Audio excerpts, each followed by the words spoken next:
ज्ञानानन्दस्य ज्ञानाञ्जनशलाकया चक्षुरुन्मीलितं येन तस्मै श्रीगुरुवे नमामि हृदये शेषे लीलाक्षिसाय लक्ष्मी सरस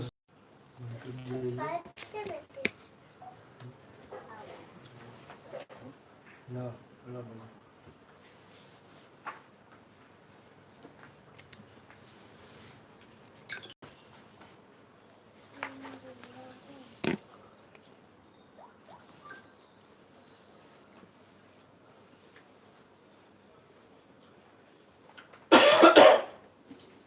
प्रमाण प्रमेय साधन फल की दृष्टि से कृष्ण की चक्रवर्तिता। थोड़ा सा आपको एक ये एंगल से भी देखना अपने को जरूरी है कि श्री कृष्ण की चक्रवर्तिता ये प्रमाण की दृष्टि से ये जो अपन ने देखियो माने महाप्रभु जी को देखने को एक नजरिया है। हर चीज को प्रमाण प्रमेय साधन और फल की दृष्टि से देखना।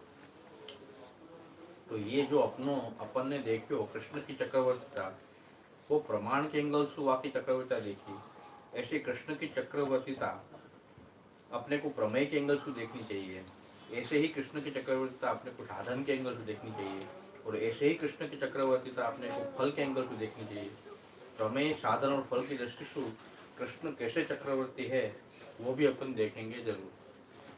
प्रमाणन की एक वाक्यता को विचार। गदाधर दास जी की वार्ता में श्री आचार्य जी कहे कि जैसे चक्रवर्ती राजा को राज तो सगली पृथ्वी पर और राजा देश देश के गांव गांव के 100 राजा कहावे परंतु चक्रवर्ती के आज्ञाकारी। तैसे ही पूर्ण पुरुषोत्तम श्री कृष्ण जो सर्वोपरि और अवतार अंश कलाकारी के हों सब कृष्ण के आज्ञाकारी। या वचनामृत के अंतर्गत कल अपन ने गीता जी के आधार पे श्री कृष्ण कैसे देवन में देवादिदेव है या बात के अंतर्गत देखियो कि वेद स्मृति सूत्र पुराण इन चारों की एक वाक्यता से कृष्ण को अर्थत्व माने देवादिदेवत्व निश्चित हो गए हैं। प्रमाणन में फिर चाहे कोई भी प्रमाण हो एक वाक्यता होनी वाक्य निसंदिग्धता के लिए बहुत ही आवश्यक मानी गई है। जैसे बड़ो प्रसिद्ध उदाहरण है मृग तृष्णा को कि मरुभूमि में दूर से मृग को पानी चमकते दिखे और वह पानी के लिए मृग दौड़े और जहां दिख रहे हो है वास्तव पे दौड़ के पहुंचे तब वहां पानी मिले नहीं। दूर से जो पानी दिखे वो बिल्कुल सच्चे पानी जैसे ही दिखे या रस्सी पे जो सांप है वो बिल्कुल सच्चे सांप जैसे दिखे। तो एक आंख के प्रमाण से अपने को रस्सी सांप जैसी दिखे और जब छूके देखे तो रस्सी जैसी दिखे। दोनों प्रमाणन में एक वाक्यता नहीं रही एक वाक्यता माने संवाद नहीं रहे हो। तो जब दो प्रमाणन में संवाद नहीं रह जावे तो सामान्यतः अपने कोई एक प्रमाण को ज्यादा विश्वास होए दूसरे प्रमाण को विश्वास कम होवे। वाक्य आधार पे अपन एक प्रमाण को भ्रम मान ले और दूसरे प्रमाण को सत्य मान ले। जैसे गांव के दो आदमी बात कर रहे हैं तो अपन क्या करेंगे एक वाक्यता तो है नहीं। एक कह रहे हो कि चोर है दूसरा कह रहे हो कि ये चोर नहीं है। तो फिर अपन क्या करें जहाँ आदमी की बात पे अपने को ज्यादा विश्वास हो वाकई हिसाब से अपन व्यक्ति को चोर या नहीं चोर मान लें। पर मान लो जो मानना हो सो पर एक बात तो हकीकत है कि जब कोई एक व्यक्ति के बारे में दो बात कही जा रही है और वो एक जैसी नहीं है तो मन में संदेह तो हो ही जाए कि फिर यहाँ में सच क्या ये सच है कि वो सच। पर सब प्रमाण की एक वाक्यता हो जाए तो आदमी को सच मानने में फिर संदेह नहीं होगा। निसंदेह वाकू वो सच मान ले। जैसे याकू छू रहे हो है तो भी तकिया लग रहे हो है दिखाई भी तकिया देख रहे हो है तो दोनों प्रमाण की एक वाक्यता हो गई। तो अपन याकू तकिया ही मानेंगे। जब छुए में अपने को जो ये तकिया जैसे नहीं लगे तो और जैसे लगे समझो खरगोश जैसे लगते हो और देखने में तकिया लगते हो फिर अपने मन में संदेह हो जाए क्या चक्कर है ये खरगोश है कि तकिया है। प्रमाणन में आपसे संवाद प्रमाणन में हर वक्त याद रखने को हुए है। प्रमाणन में आपसी संवाद जो है वो अपने मन के निश्चय या संदेह निरासन में सबसे बड़ो उपकारक तत्व हो गए। प्रमाणन में आपस में विसंवाद संदेह को जनक हो जाए। वेद कोई तत्व को ब्रह्म कहे और जाकू वो ब्रह्म कहे वाकू वेद यूं कहे स ब्रह्मा स शिव स इंद्रोग्नि। जो ब्रह्म है वही शिव है वही इंद्र है वही अग्नि है वही विष्णु है। जो कुछ है वो तो वही है। मतलब एक बात निश्चित है कोई एक तत्व है जाके अनेक नाम रूप हैं। अब एक ही ब्रह्म जो है वो इंद्र भी है, विष्णु भी है, शिव भी है, दुर्गा भी है, गणपति भी, अग्नि भी है, वायु भी है, यम भी है, वही है। जैसे जावकद वेद कहे तो अपने को इतनी बात तो समझ में आवे कि कोई एक तत्व है जाके कई नाम रूप हैं। और जब कई नाम रूप हैं तो कृष्ण भी एक नाम रूप वा तत्व को हो सके हैं। और संदेश फूट तो नहीं भयो कि वो तत्व क्या है। ब्रह्मसूत्र में भी खुलासा कोई खास रूप से मिले नहीं है, पर कोई यही रूप से मिले कि एक तत्व जो है वो अनेक नाम रूप धारण करके प्रकट भयो है। तो वेद की जो स्थिति है वही स्थिति ब्रह्मसूत्र की है। और गीता में भगवान ने स्पष्ट क्या बात को खुलासा कर दियो कि अहम आदि ही देवानाम, सारे देवताओं को आदि मैं हूँ। भगवान ये भी खुलासा करे हैं ये भी अन्य देवता भक्ता यजंते सिद्धांता ते भी मामेव कौन्ते यजंते अविधिपूर्वकम। जो अन्य अन्य अन्य अन्य देवताओं के भक्त हैं वो भले जा देव को भजन करते हों, वो जो देव को भजन कर रहे हैं वो एक देव को भजन दूसरे देव तक नहीं पहुंचे हैं, पर ऐसो कोई देव को भजन नहीं है वो अंत में मेरे तक नहीं पहुंचते हो। ऐसे भगवान कहें कोई भी देव को भजन करो वो मेरे तक तो पहुंच ही रहे हो है। तो जब ये बात भगवान आज्ञा कर रहे हैं तब अपने खुलासा हो गए कि वेद में जाको ये कहो जाए कि सब देवताओं के नाम रूप धारण करे वाला एक ही तत्व है, तो वो एक तत्व श्री कृष्ण है। ये संवाद की वजह से स्थापित हुए हैं, यहाँ में विसंवाद नहीं है। क्योंकि यहाँ भी भगवान यही बात कह रहे हैं कि जो अन्य अन्य देवताओं को जो भज रहे हैं वो अंत में मोह को ही भज रहे हैं। और अहम आदि ही देवानाम, मैं सभी देवताओं को आदि हूँ। तो इन बातों से अपन को स्पष्टतया समाज स्थापित हुए हैं। समाज स्थापित होने प्रमाण के बारे में ये कहा जाए है कि वो संदेह को निराशक हो गए हैं। दो प्रमाणों में समाज स्थापित हो गए हो, याने भी ये कही ऐसी घटना घटी और वाने भी कही ऐसी घटना घटी, तीसरे ने भी कही ऐसी घटना घटी, चौथे ने भी कही ऐसी घटना घटी, तो समाज स्थापित हो गयो।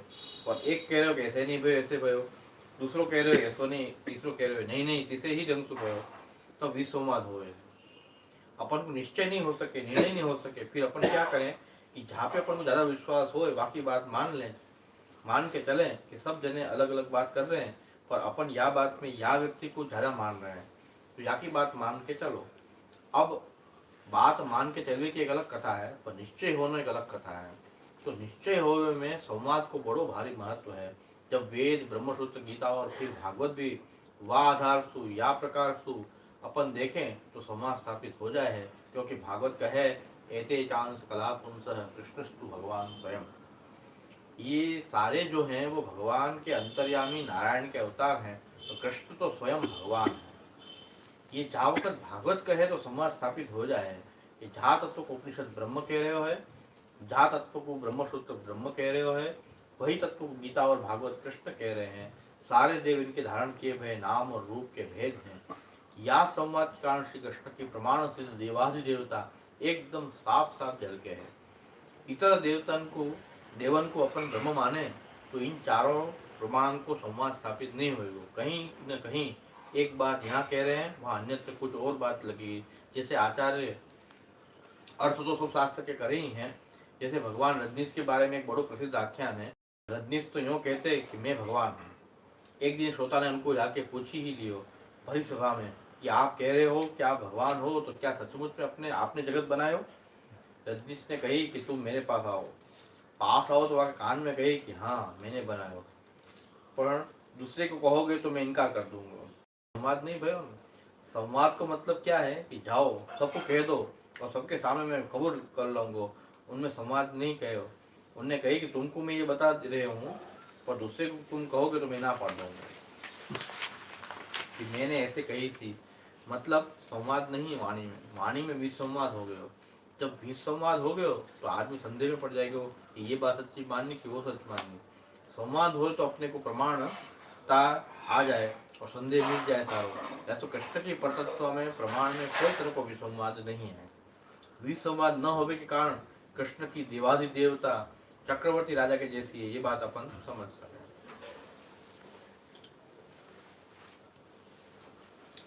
प्रमेय दृष्टिशु कृष्ण की चक्रवर्तीता। अपन क्लास में ब्रजभाषा जो बोलने को रखे तो सबको ब्रजभाषा बोलनी पड़ेगी। हाँ तो सीख जाएंगे। तो आप कह रहे हो कि ब्रजभाषा में अपन करें क्लास, सबको विभाषा में प्रश्न पूछना, विभाषा में कुछ बोलना पड़ेगा। ट्राई करेंगे।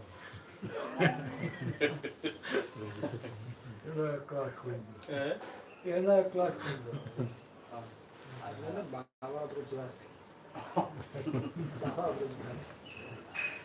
प्रकरण 2 प्रमेय दृष्टि शु कृष्ण की चक्रवर्तीता। प्रमाण दृष्टि से देखियो अपन ने, प्रमेय दृष्टि शास्त्र सब एक, शास्त्र में कृष्ण में जो संवाद है वो अन्य देवता में कभी नहीं होगा संवाद। जहाँ भी अन्य देवता में अपन परब्रह्म को अन्य देवता के रूप में देखें तो वहाँ सभी शास्त्र को एक संवाद नहीं हो। तो कृष्ण में वेद, गीता, भागवत, तत्व सूत्र सबको संवाद हो कि कृष्ण ही परम ब्रह्म है। जैसे महाप्रभु जी कह रहे हैं कि श्री कृष्ण शरणम कृष्ण है गतिर्मम, और कृष्ण चक्रवर्ती देवादित्य है। दूसरे कोई देवता में एक एक पुराण में हो सके, कोई भी एक एक पुराण में एक एक देवता को परब्रह्म कहो जाए, पर सभी एक वाक्यता सब शास्त्र की कृष्ण में हो ऐसे अन्य देवता में नहीं हो। या तो कृष्ण परम तत्व है, चक्रवर्ती राजा देवादिदेव। ये अपन ने प्रमाण दृष्टि से देखियो, और प्रमेय दृष्टि से देखें।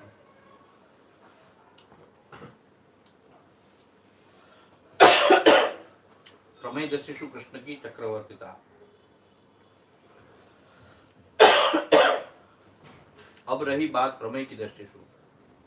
कल अपन ने ये बात सोची थी कि प्रमाण, प्रमेय, साधन और फल, इन चारों की दृष्टि से कृष्ण की देवादिदेवता, चक्रवर्ती राजा के जैसे स्वरूप अपने को जैसे समझ में आवे, तो यहाँ में एक प्रमेय की भी दृष्टि है। प्रमेय की दृष्टि को मतलब क्या कि तत्व कैसो है वाको अपन जाने। उपनिषद जाको ब्रह्म कहे, वह ब्रह्म की परिभाषा उपनिषद सबसे पहले या ढंग से करे हैं। यतो वा इमानि भूतानि जायन्ते येन जातानि जीवन्ति यत् प्रयन्ति अभिसंविशन्ति तद विजिज्ञासस्व तद ब्रह्मेति। जासु जगत पैदा हो रहे है, जामे जगत स्थित है और जामे जगत लीन होएगो प्रलय के रूप में या मोक्ष के रूप में, वाको तुम ब्रह्म जानो। ये ब्रह्म की परिभाषा है। और अपन या परिभाषा के हिसाब से सोचे तो एक बात ख्याल में आवे कि जो ब्रह्म है वाको ब्रह्म रहने में तो कोई तकलीफ है ही नहीं, पर जब ब्रह्म जगत रूप भयो है तो जगत बनने में भी वाको तकलीफ नहीं है। वो खुद आ नहीं सके क्या। रामपुर में मुसलमान के अध्यापन को एक बड़ो क्षेत्र है। जैसो अपनो बनारस क्षेत्र है ऐसो इनको रामपुर में एक बहुत बड़ो क्षेत्र है। तो उनने वहाँ कुरान को हिंदी अनुवाद छपायो, और वह कुरान की हिंदी भूमिका में जिनने हिंदी अनुवाद कियो तो उन विद्वान ने यूँ लिखियो कि कुरान के अनुसार अल्लाह ने 70,000 पैगंबर दुनिया में उद्धार के लिए भेजे। 70,000 गुजराती में 70,000।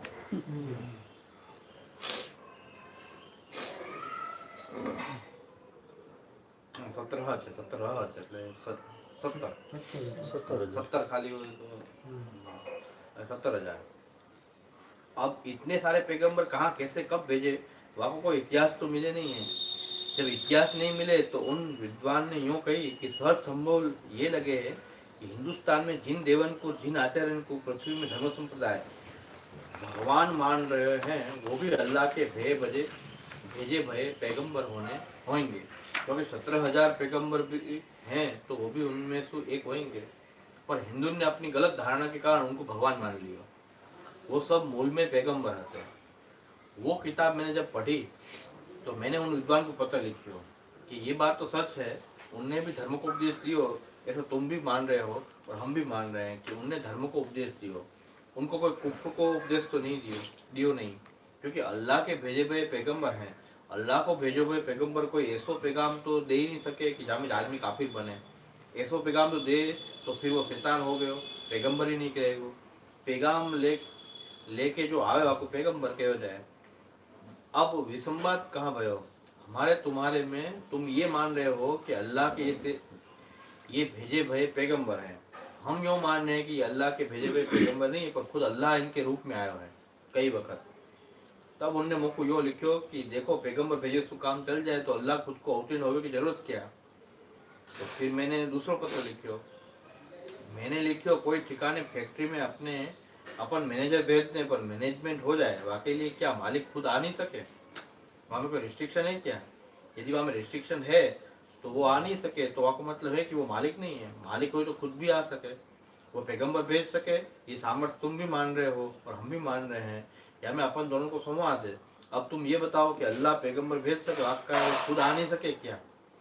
शायद ऐसा होएगा कि तुम पैगंबर से संतोष हो तो होएगो, या के लिए तुम्हारे यहाँ पैगंबर भेजो होएगो। हमको पैगंबर संतोष नहीं हो तो होएगो करके वो खुद आए होएगो। हमारे भी तो कोई ताल्लुक हो सके है कि नहीं भगवान से? तो उन्हें जवाब ही नहीं दियो। बात समझिए की है कि जो या तरीके की वहां में परिच्छिन्नता है होवे कि दुनिया बना दी पर दुनिया में आ नहीं सके, मतलब वहां की सामर्थ्य सीमित हो गई। मतलब उपनिषद के हिसाब से वो ब्रह्म नहीं हो सके। क्यों? जो जगत बन सके वो जगत में आ भी सके है, आए बिना वो जगत बने को कैसे? बात आई ना समझ में? जो जगत बन सके है वो जगत में क्यों नहीं आ सके है? या कसौटी पे आप देखोगे तो पता चलेगा कि अब कोई देवता है, 33 करोड़ देवता हैं, सब देवताएं जगत में आवे नहीं है, ऊपर से बैठ के जगत को नियमन कर हैं। कुछ विष्णु का अवतार ऐसे हैं जो जगत में आए हैं, उनमें से अपना कृष्ण भी है। ब्रह्म को भी जो वर्णन है अजायमानो बहुधा विजायते, तो अजायमान होवे पे भी वह बहुत तरह से जन्म ले सके है। वो कृष्ण ने जन्म लियो है, ये या बात को प्रमाण है कि वो अजायमान भी है और विजायमान भी है। जैसे अपन अपनी सामर्थ्य की बात देखें तो उर्दू को एक बहुत प्रसिद्ध शेर है, लाई हालात आए कजाले चले, चले अपनी खुशी न आए न अपनी खुशी चले। माता पिता ने जन्म दे दियो तो आगे जगत में, और जा दिन मौत ले जाएगी वह दिन चले जाएंगे ना। तो अपन न खुशी अपनी खुशी से जा सके हैं। लाई हयात आए कजाले चली, चले अपनी खुशी न आए न अपनी खुशी चले। जहाँ तरह से जो जगत में आवे वो ब्रह्म तो नहीं हो सके ना। जैसे बैंक में कोई सरकारी दफ्तर में ट्रांसफर होवे तो ट्रांसफर की नोटिस आई तो आए, फिर ट्रांसफर की नोटिस आई तो चले, अपनी खुशी ना आए न अपनी खुशी चले। ऐसो बैंक को मालिक तो नहीं हो सके न कि जिनको ट्रांसफर की नोटिस आवे पे आनो जानो पड़े। यहाँ वहाँ सब जगह ट्रांसफर होते रहे, कई जगह जावे, जहाँ जहाँ जावे वो मालिकाना हक से नहीं जावे है। ट्रांसफर के कारण जातो वो व्यक्ति नौकराना अदा में आवे है, जावे है। पर जो अपनी खुशी से कहीं भी आवे, अपनी खुशी से कहीं रह रहे हो, अपनी खुशी से चले, वो मालिकाना हक वाको प्रकट हो गए। जीव के जन्म में और भगवान के जन्म मूल में यही अंतर है। जन्म जीव को भी है और जन्म भगवान को भी है। जगत में जन्मे हुए जीव भी कभी जगत को छोड़ के जावे है और भगवान भी जगत को छोड़ के पधारे हैं ऊपर के लोक में। पर मूल अंतर जो है वो अंतर ये है, अपनी खुशी न आए न अपनी खुशी चले। वो बात भगवान पे लागू नहीं हुआ है। भगवान तो अपनी खुशी से पधारे और अपनी खुशी से दर्शन देवे, और अपनी खुशी से यहाँ नहीं तो जहाँ भी विराजे वहां से दर्शन दे।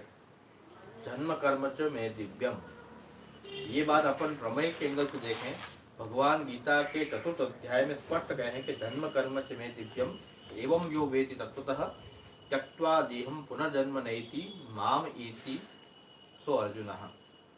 मेरे जन्म और कर्म दिव्य हैं। दिव्य को मतलब कर्म बंधन से मेरे जन्म नहीं है। वो जीव जन्मे हैं भूतल पे, वो कर्म बंधन से जन्मे हैं, करके अपनी खुशी न आए न अपनी खुशी चले हुए हैं। मैं कर्म बंधन से नहीं जन्म हूँ। मैं तो यदा यदा ही धर्मस्य ग्लानिर्भवति भारत अभ्युत्थानम धर्मस्य तदात्मानं सृजाम्यहं परित्राणाय साधूनां विनाशाय च दुष्कृतां धर्म संस्थापनार्थाय संभवामि युगे युगे। युग युग में मैं प्रकट हूँ। जन्म कर्म च मैं दिव्य, मेरो जन्म कर्म दिव्य है। एवं यो वेति तत्वतः, एवं यो व्यक्ति तत्वतः, भगवान यहाँ तक कहें कि यार हो सके तो समझ जाओ कि न तो मैं कर्म बंधन से जन्म हूँ न कर्म बंधन से जगत को छोड़ू हूँ। यार हर्ष के तुम समझोगे तो तुमको ब्रह्म ज्ञान हो गए हो। जब ब्रह्म ज्ञान हो जाएगा तो तुम्हारे भी जन्म कर्म के बंधन निवृत्त हो सके हैं। आत्मा को आत्मा की दृष्टि से देखो तो जन्म भी नहीं है और मरण भी नहीं है। आत्मा को जन्म मरण की देह की दृष्टि, जन्म मरण की देह की दृष्टि से हो गए हैं। देह जन्मे हैं और देह मरे हैं। देह के साथ जन्मे वाला आत्मा न तो जन्मे है न देह के साथ मरे वाला आत्मा मरे हैं। क्यों? क्योंकि अपन सबको आत्मा तो अविनाशी है। अजो अविनाशी आत्मा अपने भी है, अपनों भी है। अज अविनाशी आत्मा भगवान को भी है। फिर भी अपनों दिव्य नहीं है और उनको दिव्य है। या में अंतर क्या? अपन अज अविनाशी आत्मा होते हुए भी कर्म बंधन के तहत जन्म रहे हैं और कर्म बंधन के तहत अपन मर रहे हैं। करके अपना जन्म और कर यहाँ भूतल को त्याग दिव्य नहीं है। भगवान को जन्म और भूतल से प्रयाण दोनों दिव्य हैं। ये दोनों अपन कृष्ण चरित्र में देख सके हैं कि जा वक्त जन्मे ठाकुर जी, वह वक्त भगवान ने वसुदेव देव को कही कि तुमने वरदान मांगे हो तो तुम पुत्र नहीं होते तो तुमने पुत्र प्राप्ति के लिए तपस्या करी, जब मैं तुम्हारे सामने प्रकट भयो तो तुम्हारो मन दुलायमान हो गयो कि पुत्र चाहिए कि भगवान चाहिए। बात दुलायमान चित्त में तुमने मेरे से ऐसो मांगियो कि तुम्हारे जैसो पुत्र चाहिए। अब मेरो जैसो होए वो पुत्र नहीं हो सके, और पुत्र होए तो मेरे जैसो नहीं हो सके, करके मैं तुम्हारे यहाँ पुत्र बन के जन्म। तो भगवान कर्म बंधन से नहीं जन्मे, भगवान उनने जो वर मांगे वह वर देवे के लिए भगवान जन्मे हैं, कर्म बंधन के तहत नहीं जन्मे। वाली को श्री राम ने छिप के मार्यो, तो वाली ने बड़ो पश्चाताप कियो कि मैं बेरी सुग्रीव प्यारा, कारण कबर नाथ मोहि मारा। भगवान ने कही काहे को झगड़ा करे तू, मार लीजो मेरे को तीर, अब झगड़ा तो खत्म कर। अब देखो अपन तो सबको मारे, पर कोई अपन को मारे तो अपन को पसंद आ सके, पसंद नहीं आएगो। जिन हत्यारे इनको फांसी चढ़ाए जाए ना, वो भी पास रोते हो। मैं भगवान ने तो खुद की चलाक कही कि तेरे को ऐसो लगतो हो कि मैंने अन्याय कियो, तो चल तू भी ऐसो कर लीजो। अब भगवान ने जो अन्याय को फल भुगत्यो वो कर्म बंधन के तहत नहीं भुगत्यो, वो वाली को आपने वरदान दिया कि चल तू मारियो। जब यानी व्याध बन के ठाकुर जी के चरण में हिरण समझ के तीर मारियो, जैसे राम ने वाली को शिकार कियो, वैसे वाह व्याध ने ठाकुर जी के चरण को हिरण को मुंह समझ के तीर मारियो। अब जब वो पास आयो तो आपको लगे हो कि ये तो गड़बड़ हो गई, तो माफी मांगने लगे। भगवान ने कहे कि तू क्यों चिंता करे, ये तो मैंने तो को वरदान दियो थो, वाकई मैंने तेने तीर मारियो। अब तो बात जो अपन कह रहे हैं कि लाई हयात आई कजा ले चली, चले अपनी खुशी न आए न अपनी खुशी चले, तो बात भगवान पे लागू नहीं हो रहे है। भगवान पधारे हैं तो वो भी अपने वरदान को सिद्ध करने के लिए, देवे के लिए, और भूतल को त्याग करे। हमें अपन आपने तो वरदान को ही निमित्त बनाया हो, कोई कर्म बंधन को निमित्त नहीं बनाया हो। अब कोई सोचे कि वाली को मारे को पाप लगे हो, वाकई तो भगवान को तीर खाना पड़े हो, तो वो बात नहीं है। वाली को आपने खुद ने वरदान दियो कि तू मारियो तीर, मोह बंधन।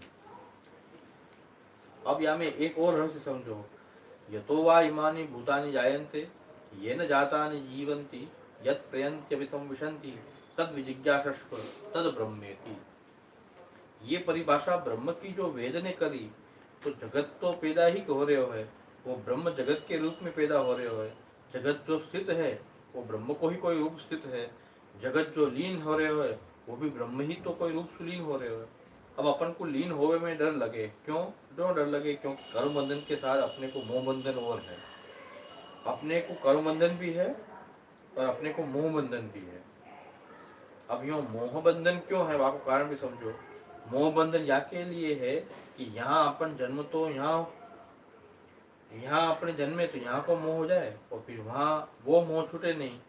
अपने बूढ़े लोगों को सबको ये बात याद होगी कि पुराना जमाने में अपने गांव से कोई दूसरे गांव जातो तो लोग रो रो के विदा करते। क्यों रो रो के विदा करते, कि पता नहीं चले कि जाएगो तो जिंदा रहेगो कि मरेगो भी तो पता नहीं चलेगो। अब टेलीफोन आ गए और सारे साधन आ गए, मोबाइल आ गए, पल पल की खबर अपने को जाए वाले की भी मिले और आवे वाले के भी मिले, तो अपने को चिंता नहीं होवे तो रोनो भी नहीं आवे। आज सब लोग हंसते भय विदा करे स्टेशन पे, पुराने जमाने जो स्टेशन पे जाते तो रोते भय विदा करते। क्यों रोते भय विदाई करते, कारण कि उनको मोह होता तो कि अब जा रहे हो तो यासु बात कैसे करेंगे, अब जा रहे हो है जाके खुशखबरी कैसे जान पड़ेगी, जाके साथ क्या बीतेगी, वहाँ को अपने ज्ञान होएगो कि नहीं होएगो। उन सब उद्वेगन के कारण लोग रोते थे। पुरानी अपनी कविताएं देखो तो हमें भी ऐसी बातें मिलेगी। जाओ कहूँ तो प्रभुता, जो कछु न कहो तो स्नेह विसारिये। अब जा रहे हो वाको जाओ कहो तो स्नेह कम हो चुके हो, तुम कछु नहीं बोले जाओ तो प्रभुता लगे, कहे तो प्रभुता लगे। तासो प्रयाण समय तुम तो कहा कहिए, तुम ही समझाइए। तुम जा रहे हो तो तुमसे क्या कहें वो तुम ही बताओ। ये सारी समस्या अब आवक्त होती थी, क्यों होती थी कि जो जा रहे हो है बाकी प्रति अपना मोह इन सब चक्करन में डालते हो। वहां में जाने वालों भी रोते थो, ऐसे नहीं है कि भेजे वालों भी रोते थो। अभी भी लड़की जैसे पिए ससुराल आवे तो रो के आवे, क्योंकि थोड़ो संदेह रहे कि न जाने ससुराल में क्या हाल होएगो, पति सु बनेगी कि नहीं बनेगी, मारा मारी होगी, सास बहू की क्या होएगो। वो सब झगड़ा के कारण मोह पैदा होए और वाकई रोनो आवे। अब ये मोह नहीं पैदा होए तो आनंद से भग जाए। अब ये आवे जावे में जो कर्म बंधन है वो बंधन ही नहीं है, मोह बंधन भी अपने वह मोह बंधन के होवे के कारण अपनो आनो जानो दिव्य नहीं रह जाए है। कहीं न कहीं आवे में हर्ष प्रकट होवे और जावे अपन को शोक प्रकट हो। अक्सर वैकुंठ वास की शोक सभा। मैं यही लिए मजाक उड़ाऊं कि अपने अखबार में छाप देवे कि हमारे पिताश्री कैलाशवास हो गए, पिताश्री को कैलाशवास हो गयो, कोई कहे कि वैकुंठवास हो गयो, फिर वाकी शोक सभाएं करे। अरे भाई जब कैलाशवास भयो, वैकुंठवास भयो तो वाकी शोक सभा होनी चाहिए कि हर्ष सभा होनी चाहिए? अरे नरकवास भयो हो तो अपन शोक सभा करें कि बड़े शोक की बात है कि हमारे पिताश्री नरकवास हो गए, तब तो शोक सभा करो। छापा में आवे कि हमारे पिताश्री को कैलाशवास हो गयो, वाकी शोक सभा। अरे कैलाशवास भयो तो वहां शोक सभा करने की क्या जरूरत है? वो तो हर्ष सभा होनी चाहिए। कैलाश कौन को मिले है दुनिया में, पर अपनो चक्कर ऐसो है कि कैलाश भी मिल जावे तो शोक हो जावे, वैकुंठवास हो जावे तो भी शोक हो जावे, क्योंकि मोह बंधन है। अपने कर्म बंधन है, इतना ही नहीं साथ में मोह बंधन और है। एक तो भगवान खुश होकर वैकुंठ को दान करे और पीछे पता पड़े कि यहाँ सब शोक सभा कर रहे हैं कि जो भगवान भी परेशान की देनो की नहीं देनो, वैकुंठवास की नरक में ही भिजवानो है। छापा में अक्सर आप छापा देखोगे कि फोटो के साथ छपे कि स्वर्गवास हो गयो, कैलाशवास हो गयो, वैकुंठवास हो गयो, वाकी शोकांजलि। अब देखो ये मुंह की बात हो गई ना, मुंह अपने को स्वाभाविक है, परंतु प्रभु को मोह बंधन नहीं है, प्रभु को मोह बंधन के वश नहीं है करके जहाँ वक्त व्याध ने तीर मारियो है वह वक्त भी आप बड़ी प्रसन्न मुद्रा में वेणु बजा रहे हैं। व्याध को कहे कि तू डरे क्यों है, ये तीर तेने थोड़े ही मारियो है, ये तो मैंने तो को वरदान दियो हो तो रामावतार में कि तेरे दिल में दुख हो तो कि मेरा शिकार करके मुझको क्यों मार दियो। यदि आप युद्ध करना चाहते थे तो मैं आपसे युद्ध करता, युद्ध करना नहीं चाहते थे तो मेरा अपराध क्या तो ये बताओ। राम के पास वाली की युक्ति को जवाब नहीं है। यदि राम यूं कहे कि तुमने अपने छोटे भाई की पत्नी चुरा ली तो वाली कह सके है कि वो तो अपने आपके मनुष्य कुल में पाप माने जावे, हमारे यहाँ तो पाप मान्यो ही नहीं जावे। जब पाप नहीं माने जावे तो वो नियम हम पे कैसे लागू होएगा? वाली की युक्ति को जवाब राम के पास नहीं है तो करके राम ने बापू कही, एक काम कर, तू मोको तीर मार लीजियो, झगड़ा खत्म कर, या में ऐसी कौन सी बड़ी बात है। तो ये लीला प्रकट हुई है, प्रभु के जन्म की जीवन की भी एक लीला है, जगत सु प्रयाण भी एक लीला है। वहां में कोई शोक मोह को रूप नहीं है। यदि ब्रह्म सारे रूप से जन्म रहे हो है तो सारे जगत के रूप में भी जी रहे हो है, सारे जगत के रूप में लीन हो रहे हो है। तो जो ब्रह्मानुभूति के साथ है वह को जीवन जीवन जन्म जीवन और जगत सु प्रयाण में शोक मोह को कोई बंधन नहीं होना चाहिए। वो अपन कृष्ण लीला में स्पष्ट देख सके हैं। प्रमेय की दृष्टि से भी देखो तो कृष्ण की ब्रह्मात्मकता वहां में स्फुट हो गए हैं। मैं के कारण अहंकार को ठेस लगे हैं। दूसरी बात, सब कछु ब्रह्म बने हैं तो अपने कोई चीज बनवे में परहेज होवे है, क्योंकि अपने भीतर एक वस्तु को दूसरी वस्तु से भेद भरे हुए है। जैसे कलेक्टर को अपन कहे कि तू चपरासी बन जा तो वो नहीं बन सकेगा। सामने वाले को चुभे या लिए अपन गालियां दें, सामने वाले को चुभे क्यों? वो अपने आप गधा लोमड़ी चूहा नहीं सोचते हुए, गधा कहवे तो लंबे कान हो जाते हो और चार टांग हो जाती हो तो दुनिया में अराजकता फैल जाएगी। गाली देवे तो न चार टांग बनेगी, न बेल कहवे तो सिंह बनेगी, उगेंगे। फिर भी अपन गाली गलौज क्यों करें? कोई ऋषि मुनि ने जैसे सामर्थ्य अपने में है कि गाली दे दी तो गधा हो गई, अपन भी जाने कि वो सामर्थ्य अपने में नहीं है, फिर भी अपन गाली गलौज करें। क्यों गाली गलौज करें? सिर्फ सामने वाले को आदमी को दुखी करने के लिए। दुख वो क्यों होवे है? अपने मन में मनुष्य होवे को अहंकार रखतो होवे और अपने वहाँ को कहे कि तू गधा है तो वहाँ को दुख हो जाए कि मैं मनुष्य हूँ, मुझे गधा कैसे कह दियो। यदि वो अहंकार नहीं होवे तो गधा कहे तो क्या फर्क पड़े। अपने अहंकार को ठेस लगे, ये बात सोचो कि अहंकार को क्यों ठेस लगे।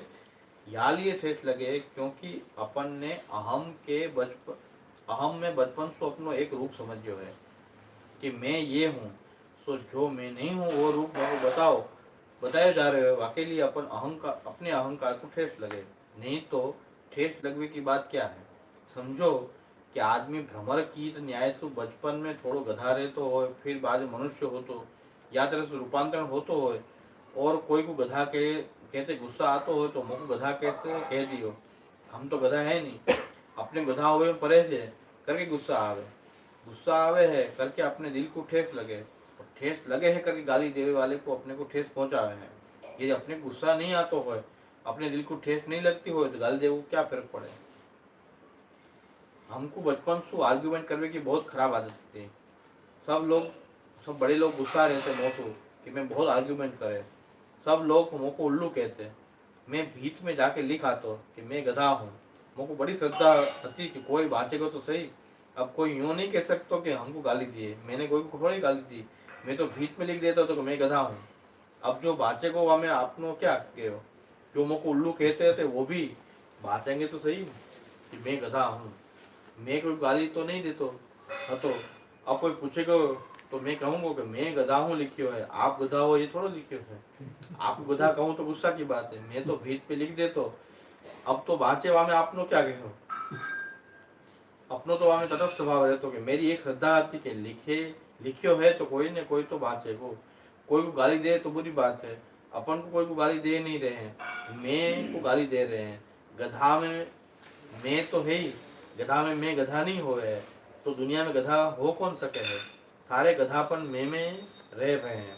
कोई ने मैं अपने मैं को जितना बड़ो नहीं है उतना बड़ो मान रखे हुए तो वही गधापन है। हर आदमी को मैं बड़ो छोटो हुए है।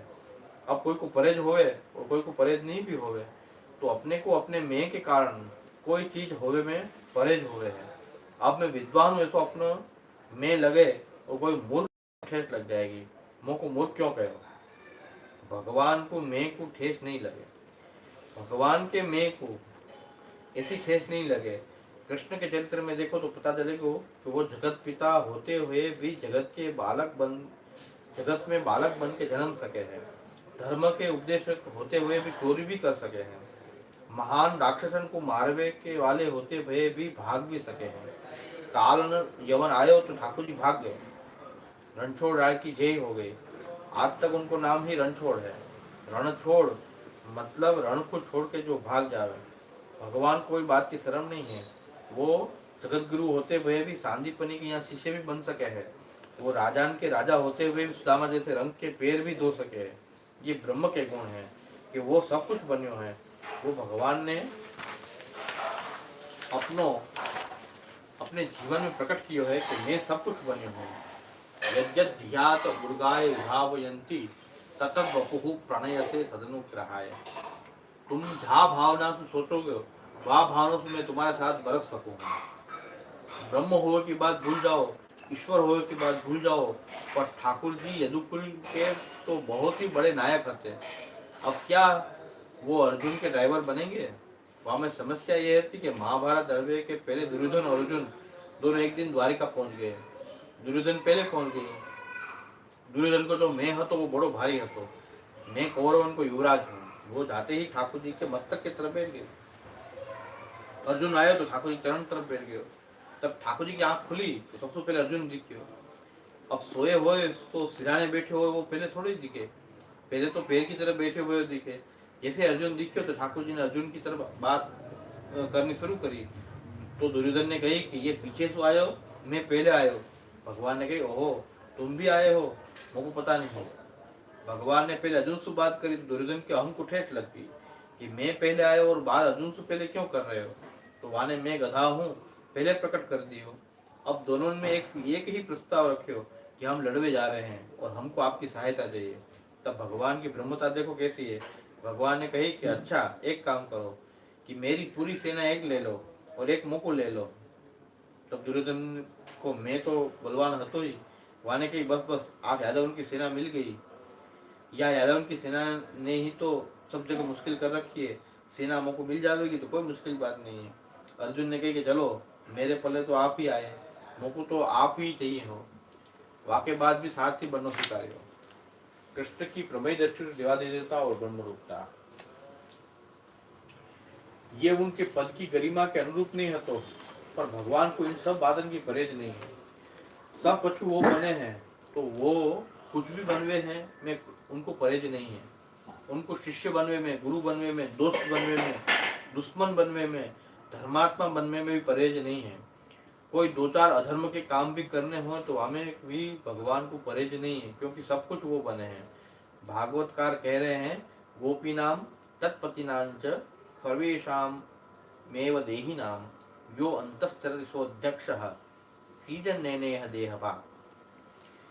तो जो सबके हृदय में बस के छिप के क्रीड़ा कर रहे हो, वही यहाँ अलग रूप से प्रकट होकर के भी क्रीड़ा कर रहे हो।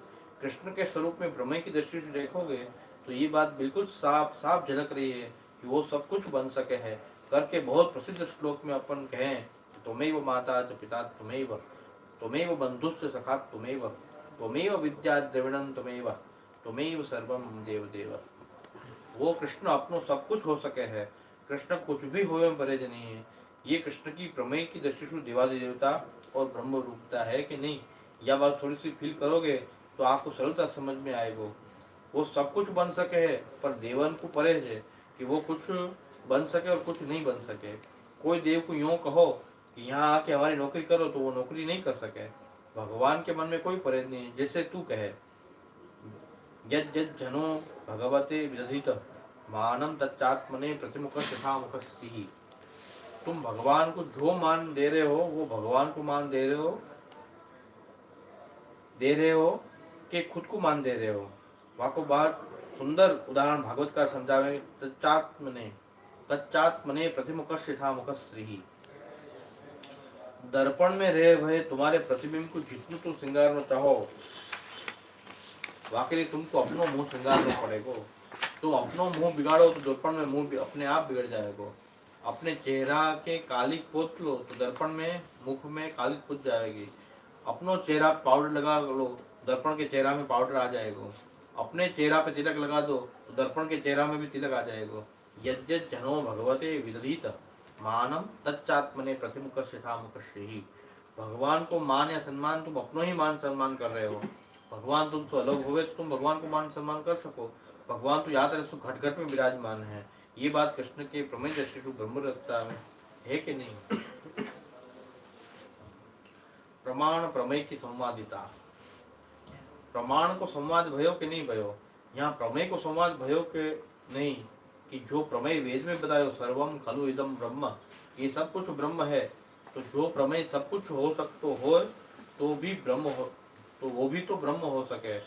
जो विदक जाए माने वाह कृष्णो भगवान श्री रामानम पराजित। खेलते खेलते भगवान हार गए और शर्त ये भई थी कि जो जीतेगा वो हारे भय के सवारी करेगा। तो श्री रामा जीत गए, भगवान हार गए और श्री रामा ने भगवान पे सवारी करी। अब दूसरे देवता में कहो कि तुम हारो और हमको सवार होवे तो मुश्किल हो जाएगी। भगवान के साथ ये समस्या नहीं है, क्योंकि यद्यत जनो भगवते विदधीत मानम तच्चात्मने प्रतिमुख शिथा मुखश्री। न तो वाके लिए कोई मान है न वाके लिए कोई अपमान है। वो भी वाको मान है जो तुम्हारो मान है, तुम्हारो मान है वो वाको मान है, तुम्हारो अपमान है वाको अपमान है। भगवान को तुम अतिरिक्त नहीं मान सको। जैसे दर्पण के चेहरा को तुम अतिरिक्त कालिक नहीं पोत सको। तुम अपने चेहरा को कालिक पोतो तो दर्पण के चेहरा पे कालिक अपने आप पूछ जाएगी, पूछ गई। भगवान को वातरी का स्वरूप है सर्वम खलु इदम ब्रह्म। प्रमेय की दृष्टि से भी भगवान ब्रह्म है। अब प्रमेय की दृष्टि से कृष्ण की सर्वरूपता। गीता के विभूति योग की दृष्टि से भी अपन देखें तो वहाँ स्पष्ट है कि रुद्राणाम शंकर चास्मी, रुद्रन में मैं शंकर हूँ, ऐरावतम गजेंद्राणाम वेनतेश्च पक्षिणाम।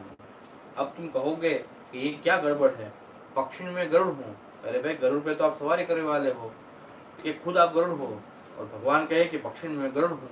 ऐरावतम गजेंद्राणाम। अब आज ऐसे सोचो तो कितना लफड़ा हो गया। इंद्र जहाँ ऐरावत पे सवारी कर रहे हो है वो ऐरावत में हूँ।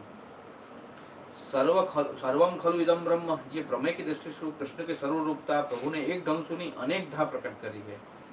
अपनी पर्सनालिटी में, अपने चरित्र में, अपने व्यक्तित्व में, अपने कर्तृत्व में प्रभु ने या तरीके की सर्वरूपता प्रकट करी है। केवल रूप की दृष्टि से अपन सोचे तो मल्लानाम असनी ही नृणाम नरवर श्रीणाम स्वरो मूर्तिमान गोपानां स्वजनो असताम क्षितिभुजाम शास्ता स्वपित्रो शिशु मृत्युर्भोजपते विराट अभिदुषाम तत्त्वं परम योगिनां वृष्णीनां परदेवता इति विदितो रंगं गतः साग्रजः।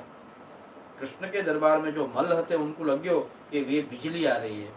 नृणाम नरवर, जो साधारण मनुष्य थे उनको लग्यो कि कोई नरवर आयो, पुरुषोत्तम आयो। स्त्रीणाम स्वरो मूर्तिमान, स्त्रियन को लग्यो ये तो साक्षात कामदेव आयो। गोपानान स्वजन, गोप लगन को लग्यो कि अपन जैसो ही कोई ग्वाल है, अहिर है। असतान क्षितिभुजाम, जो दुष्ट राजा हते उनको चक्रवर्ती लग्यो जो हमको दंड देवे के लिए आयो है। स्वपित्रो हो शिशु वसुदेव देव को लग्यो कि ये तो हमारो बेटा आयो। मृत्यु बोझ पते कंस को लग्यो कि तो साक्षात मृत्यु आई। अब देखो इतनी विविधता एक रूप में एक वक्त एक व्यक्ति में कैसे प्रकट हो सके।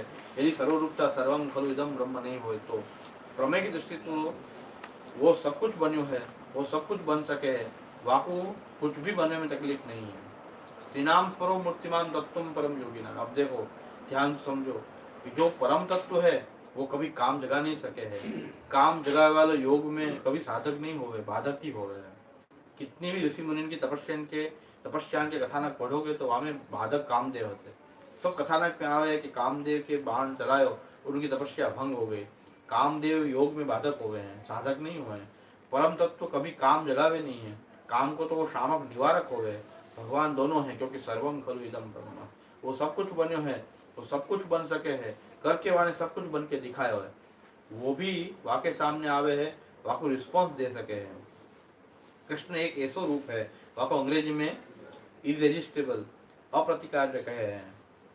जाको अपन रजिस्ट कर प्रतिकार नहीं कर सके, वो अपन संयम नहीं रख सके। यदि कृष्ण सामने आ जावे तो, और सबके सामने संयम रखियो तो जा सके, पर यदि कृष्ण अपने सामने आ गए तो वाक्य व्यक्तित्व के आगे याद रखे कोई चमत्कार कि कोई वाको रजिस्ट नहीं किया जा सके।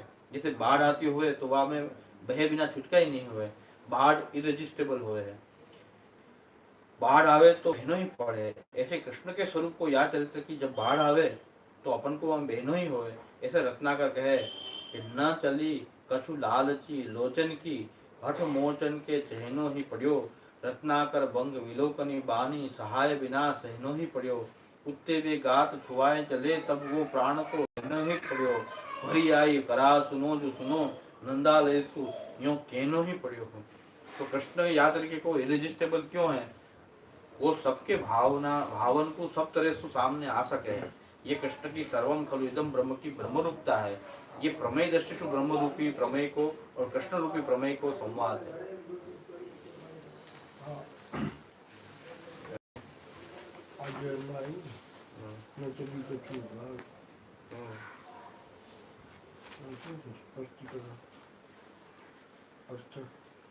ઠાકોર જ્યારે સામે પ્રકટ થયા તો આપણા દ્રષ્ટિને જોવું જ પડ્યું એમ। આ લોચનમાં એવું લાલચી થઈ ગયા કે જોવા જ પડે, તમે ન જોઈ શકો એવું બોલે। કૃષ્ણનો એવો કોર્સ છે કે એમાં અમે ઢેવું જ પડે દરેકને। એટલે આંખની ઈચ્છા નથી છતાં આંખમાં જો લાગી જ જાય। હઠ મોચન કે બેહે ચહેનો ही પડ્યો। તમે હઠ કરી નથી ચાહવું પણ ચાહવું જ પડે। કૃષ્ણ આવી જાય સામે તો ચાહવું જ પડ્યું। આ કર્મ બંધન નું તો આમ બીજામાં આપણે સાંભળ્યું કે આ ભગવાન એ કર્મ બંધન એ આજે કર્મ બંધન તો ભગવાન ના, કર્મ બંધન જો હોય તો ભગવાન ના કહેવાય। તો જીવમાં કર્મ બંધન છે એવું સાંભળ્યું કે ભગવાને ભોગવવું પડતું કર્મ એ આખી વાત। ભગવાન કે બંધાતા જ નથી, એ બધું કરી શકે। આ જન્મની અંદર વરદાન માયલું છે ને આપ્યું ને આજે ભગવાન સ્પષ્ટતા કરે છે કર્મબંધનનો નથી આ તીર માર્યું છે માં આમ લોકમાં એવી વાત થાય ને કે ઠાકોરજીને કર્મ ભોગવવું નંદલાલ સુયો કહેનો ही પડ્યો।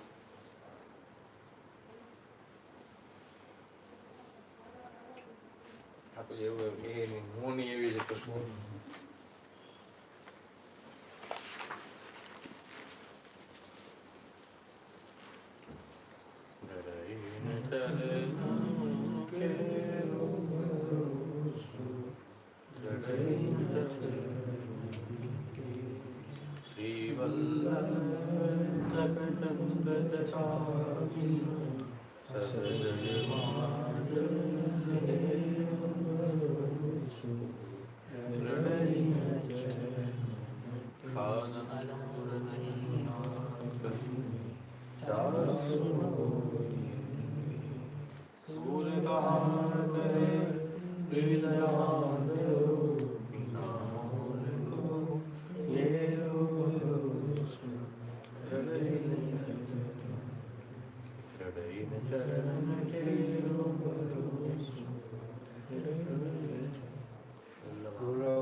गोपीनाथ